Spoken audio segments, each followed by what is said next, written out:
Halo, selamat pagi. Assalamualaikum warahmatullahi wabarakatuh. Salam sejahtera bagi kita semua. Salam, Om Swastiastu, Namo Buddhaya, salam kebajikan. Perkenalkan, nama saya Reagan Surbakti Saragi, yang dimana pada saat ini akan menyampaikan beberapa hal, yaitu RPS dengan mata kuliah analisis sistem desain, yang dimana ini nanti menjadi salah satu bahan ajar untuk mendukung proses pembelajaran pada program studi ilmu komputer, di mana mata kuliah analisis desain sistem ini merupakan mata kuliah yang membekali mahasiswa dengan kemampuan untuk mengidentifikasi permasalahan-permasalahan, menganalisis kebutuhan-kebutuhan bagi pengguna, serta yang nantinya dapat merancang solusi sistem informasi yang lebih efektif, efisien, dan sesuai kebutuhan organisasi maupun itu dunia industri. Kemampuan tersebut merupakan kompetensi dasar untuk mengembangkan perangkat lunak yang berkualitas dan mampu menjawab tantangan perkembangan teknologi informasi. Untuk penyusunan daripada pembelajaran ini, di sini saya mengacu kepada pendekatan outcome based education atau yang disingkat dengan OB, yang dimana capaian pembelajaran itu berfokus kepada setiap proses pembelajaran. Oleh karena itu, seluruh materi di analisis sistem desain sistem ini, aktivitas pembelajaran dengan menggunakan penugasan-penugasan dan evaluasi untuk mendukung capaian pembelajaran lulusan ataupun itu dia CPL, kemudian dari CPMK-nya juga serta sub CPMK-nya, yang nantinya mahasiswa diharapkan tidak hanya mengetahui konsep-konsep secara teoritis, tetapi juga mampu menerapkan dan menyelesaikan berbagai permasalahan yang nyata melalui pendekatan analitis, logis, dan sistematis. Dalam implementasinya di kelas, pembelajaran ini akan dilaksanakan dengan menerapkan prinsip SCL, yang dimana itu singkatan dari Student Center Learning, yang mana nanti mahasiswa menjadi suatu objek utama dalam proses pembelajaran, dan saya sendiri sebagai dosen nanti akan berperan sebagai fasilitator yang membimbing mahasiswa berbagai strategi pembelajaran, seperti membentuk diskusi secara kelompok, memecahkan atau memberikan studi-studi kasus atau problem based learning, kemudian project based learning. Nanti itu akan dihasilkan melalui presentasi ataupun itu simulasi serta praktik pemodelan sistem menggunakan berbagai alat bantu analisis. Dan perancangan ini yang akan kami bahas nanti di kelas, yaitu menggunakan suatu pemodelan, yang dimana pemodelan yang saat ini yang paling banyak digunakan orang, dan kita lihat dunia pangsa pasar di developer banyak menggunakan pemodelan yang namanya UML atau Unified Modeling Language, yang dimana di UML ini menjelaskan beberapa diagram yang mudah dipahami bagi pengguna nantinya ketika pengguna itu melihat kebutuhan-kebutuhan dari hasil rancangan yang kita tentukan. Jadi melalui pendekatan melalui model UML ini, maka mahasiswa itu didorong untuk lebih aktif mengemukakan pendapat, bekerja sama di dalam satu tim, berpikir kritis, serta mampu menghasilkan solusi sesuai dengan kebutuhan daripada pengguna. Jadi yang nantinya di dalam setiap pertemuan dalam mata kuliah yang akan dirancang secara bertahap agar mahasiswa mampu memahami keseluruhan proses pengembangan sistem, mulai dari mengidentifikasi masalah, menganalisis kebutuhan, memodelkan suatu proses bisnis, pemodelan data, merancang sebuah sistem, baik pun itu sistem informasi di berbagai bidang, hingga menyusun dokumen spesifikasi kebutuhan sistem, atau biasa disebut itu software requirement specification. Jadi proses pembelajaran itu akan diperkaya dengan studi kasus yang ada di luar, yang diambil dari sekitaran lingkungan, baik itu dari lingkungan pemerintahan, dunia usaha, dunia industri, dan maupun itu masyarakat, sehingga nanti mahasiswa dapat memperoleh pengalaman belajar yang lebih kontekstual dan mampu menghubungkan teori itu dengan praktiknya, yang dimana saat ini kalau dia di prodi ilmu komputer itu harus sejalan, itu yang namanya teori dengan praktik. Dan di sini saya juga sebagai dosen akan memfasilitasi dan membimbing bagi para mahasiswa di mana perkembangan AI yang sekarang ini bisa dimanfaatkan untuk menuju kekreatifan, untuk lebih banyak berkarya. Jangan hanya sekedar pengguna, tetapi mampu mengelola AI ini, yang dimana nanti ketika ada suatu project yang kita berikan, mampu menggunakan, memanfaatkan AI ini sebagai salah satu alat di dalam mendesain, menganalisa, baik itu dari pemerintahan, dunia usaha, maupun itu masyarakat. Jadi saya juga menyadari bahwa pembelajaran ini masih banyak memiliki keterbatasan, oleh karena itu yang nantinya kritik dan saran untuk membangun sangatlah saya harapkan sebagai bahan evaluasi dan penyempurnaan pada masa yang akan datang. Semoga pembelajaran ini bermanfaat bagi rekan-rekan dosen, mahasiswa, dan seluruh pihak yang berkepentingan di dalam mewujudkan suatu proses pembelajaran yang lebih berkualitas, inovatif, adaptif, serta menghasilkan lulusan yang kompeten, profesional, dan siap menghadapi tantangan dunia kerja, perkembangan teknologi masa depan. Sekian dan terima kasih, dan selanjutnya akan kita ikuti pembelajaran di kelas.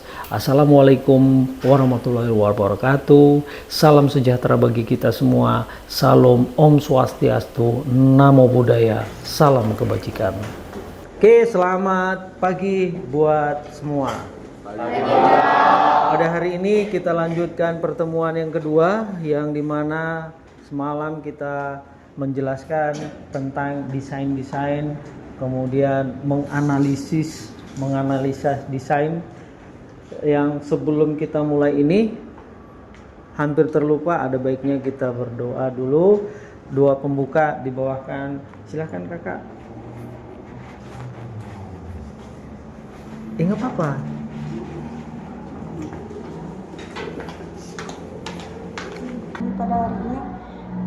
kami untuk bisa lebih memahami lebih lanjut pelajaran dan sehatkan teman-teman kami dan sehatkan juga dosen yang sedang mengajar kami pada hari ini. Ya Allah, terima kasih atas karunia yang Kau hadiri pada hari ini. Alhamdulillah. Amin. Oke, baik, kita lanjut. Di sini kita akan membahas yang dimana itu adalah siklus dan metodologi pengembangan sistem. Yang dimana semua saat ini sudah menggunakan, hampir rata-rata menggunakan sistem. Jadi untuk tahap pertemuannya ini namanya adalah SDLC, itu sistem hidup, ya. Pengembangan sistem di sebuah aplikasi. Jadi di sini dari siklus ini kita akan menggunakan itu ada yang namanya waterfall. Dan yang sekarang ini banyak model, bukan hanya model waterfall, ada dia model eagle, ya. Jadi yang pertama itu kita bahas adalah model waterfall. Lalu kemudian itu kita yang akan membahas juga model prototype, ya, atau RUP.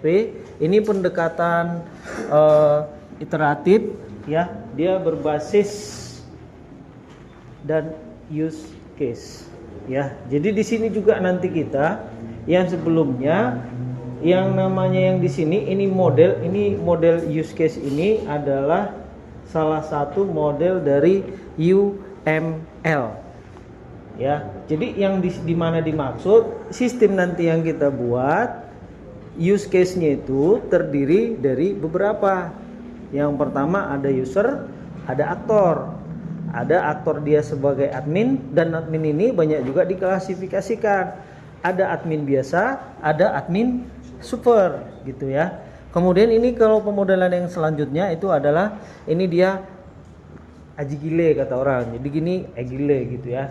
Lalu di sini pendekatan pengembangan sistem ini dia lebih fleksibel dan punya iteratif juga sama dengan yang waterfall. Yang dimana antara dua model ini berbeda. Kalau lebih yang sederhana itu dia model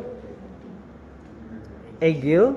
Kalau orang bilang ini agile, bukan yang gila ya. Lalu kemudian ini waterfall. Ini kelemahannya, kalau satu tahap tidak selesai tidak akan bisa melangkah ke tahap selanjutnya. Namanya waterfall itu dia kalau air mengalir itu ke bawah. Gitu. Jadi kayak tangga. Jadi harus dilalui ya tangga semua gitu. Tapi kalau dalam kehidupan kita naik tangga kan, waterfall itu dari bawah. Tapi kalau mau cepat nggak harus berurut, kalau manusia kan bisa melompat. Dan itu kejadian. Yang namanya dulu ya ada input, ada proses, ada output. Yang saat ini ada input langsung ke output. Nah, makanya waterfall ini 7, 6. Kalau enggak kita kan sekarang bisa aja kan biar cepat 7 langsung ke 5, langsung ke 3. Nah, itu tadi ya. Prosesnya itu hampir tidak kita ketahui. Apa yang membuat itu? Perkembangan teknologi. Yang dimana yang saat ini orang mengenal AI itu adalah sebatas chatbox atau chatbot. AI ini sudah lama ada ya. Itu dari JST, jaringan saraf tiruan. Jadi banyak yang jadi sakit saraf gara-gara itu ya kan. Karena meniru yang lain gitu. Lalu kemudian dikembangkan, nah, barulah masuk AI. AI ini dia semua. Kita yang memilih AI bukan kita khusus ke chatbot ya. Jaringan itu bisa masuk ke kita. Ya. Jaringan memilih kan gitu ya kan, memilih jaringan. Berarti itu kan masuk ke sistem pendukung keputusan. kan gitu kan. Memilih IP public, itu jatuhnya ke sistem pendukung keputusan. Jadi arahnya kan ke semua AI gitu. Ada lagi dia ke cyber security. Itu dia arahnya nanti larinya ke mesin learning. Gitu. Jadi AI ini udah merambah semua. Itu dia, ya. Yang paling terkenal AI itu yang pemilik, bukan si pembuat. Benar kan? Elon Musk bukan pembuat, tapi pemilik, ya. Kalau yang pembuat itu yang kayak orang apa namanya, yang agak keriting-keriting kan, baru yang orang Chinese. Nah, itu yang pembuat. Oke. Kemudian kita lanjutkan, mengingatkan kembali dari yang minggu-minggu sebelumnya. Yang pertama kita lakukan di sini adalah kita mengumpulkan dulu apa-apa aja yang perlu, ya, untuk menghubungkan biar nanti sesuai dengan inputnya bagaimana, prosesnya bagaimana, sampai dia hasilnya itu bagaimana. Dan ini juga nanti diimplementasikan juga di bab 3 dan bab 4, ya. Bab 4 lah itu dia di proses dan output, ya. Jadi pertama kita itu merancang dulu gitu kan. Lalu masuklah dia ke yang sudah jadi. Yang sudah jadi berarti udah sudah menjadi sebuah sistem informasi. Kalau di akademik namanya SISPO, sistem informasi akademik. Setelah udah jadi ini, kemudian kita menganalisisnya lagi atau merancangnya dulu kan gitu kan.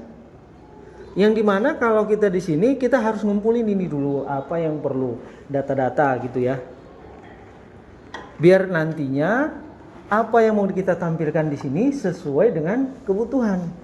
Dan ingat, ketika PKL bisanya kita itu ada 2 orang atau 3 orang mengerjakan satu sama datanya sama boleh, tapi modelnya dan metodenya yang berbeda. Itu saya ingatkan kembali ya, jangan terlalu kaku gitu ya kan.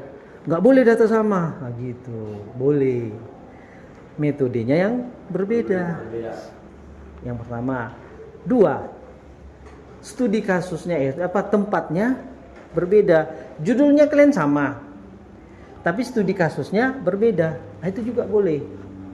Jangan terlalu dikakukan pikiran. Orang kita nggak ini, kita mau ke Medan, bisa sama, bisa kan? Satu naik bus, satu naik sepeda motor, satu lagi naik kereta api, nggak masalah. Kan bisa menceritakan proses dari Siantar ke Medan itu bagaimana. Bedanya kalau naik kereta bagaimana, bus bagaimana, kereta api bagaimana. Jadi itu aja gambarannya, jangan terlalu ini. Adapun bilang klien itu mungkin itu dia di odok-odok biar pikiran kalian itu gampang ini gitu ya. Kalian harus konsisten. Dan nanti di meja hijau ketika nanti kalian ditanya berulang, jangan kalian rubah jawaban kalian itu, tetap konsisten dengan apa yang kalian ketahui gitu ya. Oke. Dari sini kita harus lebih banyak belajar yang namanya menganalisis, ya kan? Karena di sininya jadi lebih dituntut ketelitian kita. Apa saja yang kurang, baru kita rancang. Disinilah nanti kita IRD-nya bagaimana, kemudian tadi disinggung itu modelnya UML-nya gimana, berarti prosesnya login, apakah nanti itu pakai sequence diagram, apakah itu pakai state chart diagram, sampai ke activity diagram. Nah, jadi di dalam UML itu juga kita harus lebih memahami agar nanti orang lain yang menggunakan sistem yang kita rancang, mereka lebih paham ya bagaimana alur-alur sistem yang sudah kita buatkan. Jangan nanti orang kita buatkan sistem, orang make nggak bisa. Makanya sistemnya sederhana tapi bermanfaat daripada sistem keren tapi orang nggak tahu pakai gitu ya. Udah berapa menit bang? 10 ya. Dulu lagi ya. Kemudian di sini juga yang pertama kita lakukan di SDLC ini itu dia perencanaan. Setelah kita buat dia apa-apa aja kebutuhannya, kemudian studi kelayakannya, baru kita menganalisis, ya kita analisis lah tadi sesuai kebutuhannya, kemudian apa sih kebutuhan dari sistem itu. Jadi di sini dia menganalisa ini ke data ini banyak. Baru model yang kita gunakan, ya. Nah, di sini kita merancangnya. Nah, ini bisa pakai IRD juga bisa. Ya, ini pakai IRD juga bisa. Kemudian ini implementasi.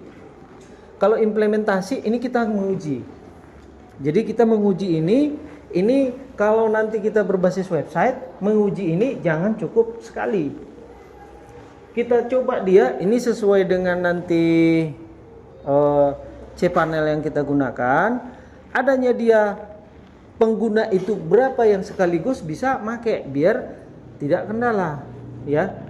Ketika ada nanti temuan-temuan 503, 404, nah di sini harus kita melakukan perbaikan lagi gitu, ya.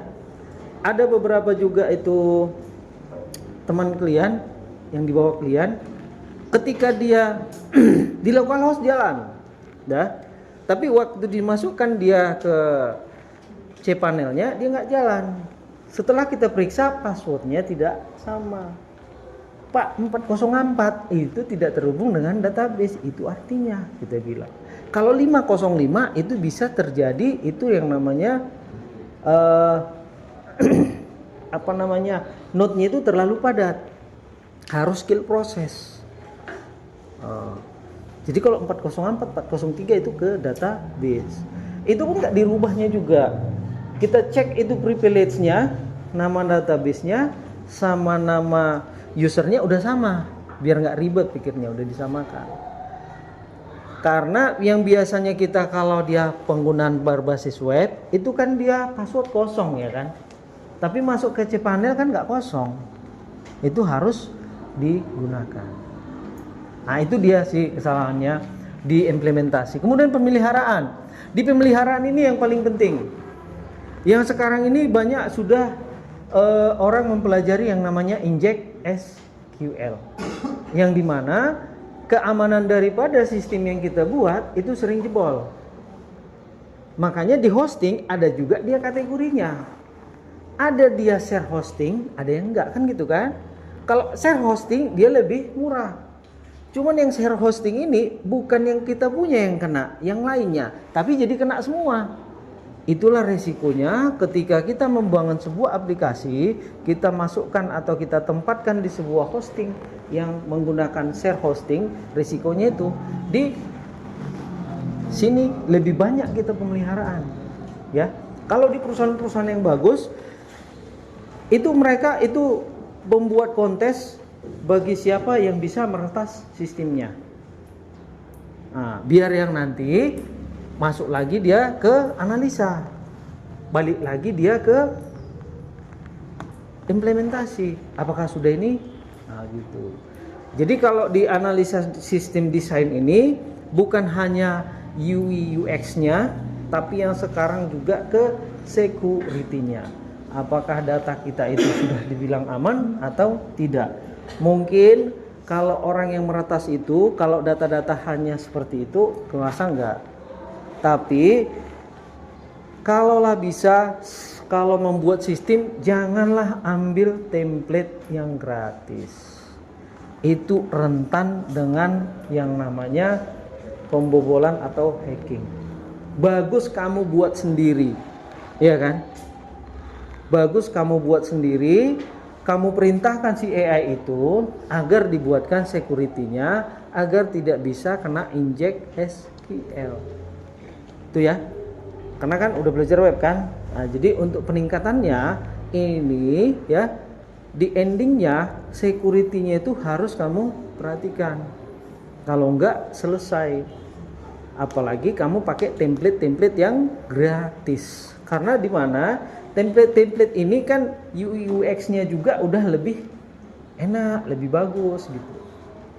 Bisanya kamu ambil itu, ya kan? Kamu rubahlah sesuai dengan seleramu. Kan bisa kan? Ditambahkan security nggak masalah, asal jangan bulat-bulat itu kita gunakan. Oke? Oke. Sampai di sini kira-kira ada yang mau ditanyakan sebelum kita lanjutkan? Ya, silahkan Adel. Tunggu, agak ke sini. Nanti bisa dipotong-potong ya, masa potong kue ada, potong video nggak ada. Ya, kan? Duduk aja.